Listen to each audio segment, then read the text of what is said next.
In this lesson, we're going to show a list of expenses in our app.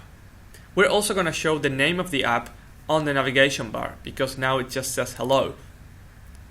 We'll have two controllers here. We'll have one controller that will be attached to the body element. So the scope for that controller will be the entire page.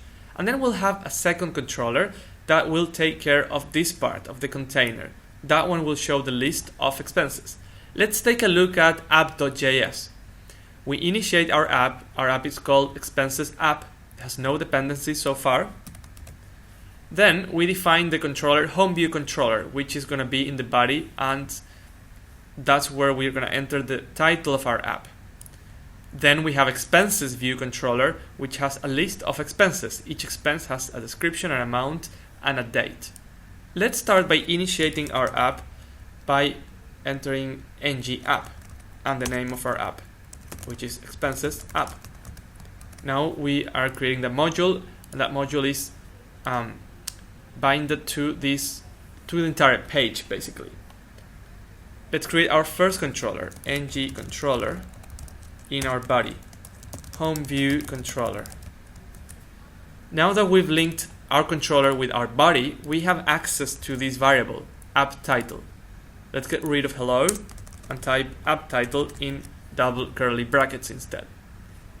So now we can show the title of our app.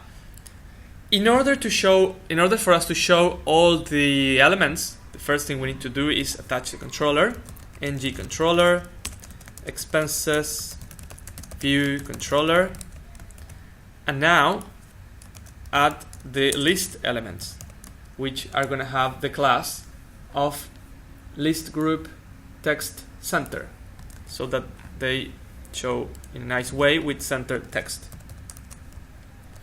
This has to be repeated many times, so we'll use the directive ng repeat, and we're going to iterate for each expense in expenses. Now what's going to happen for each one of them? Let's reload the page to see that we get the elements.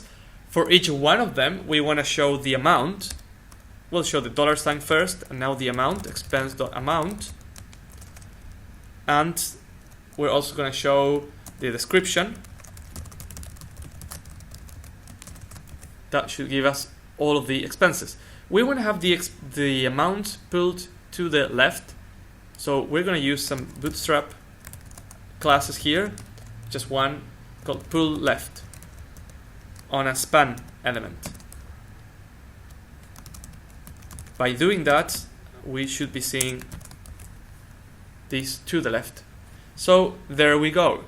We basically initiated our app. We attached the two controllers, and that gave us access to the scope variables that are in those controllers. So we were able to grab the title of our app and all of the expenses for which we show the amount and the description.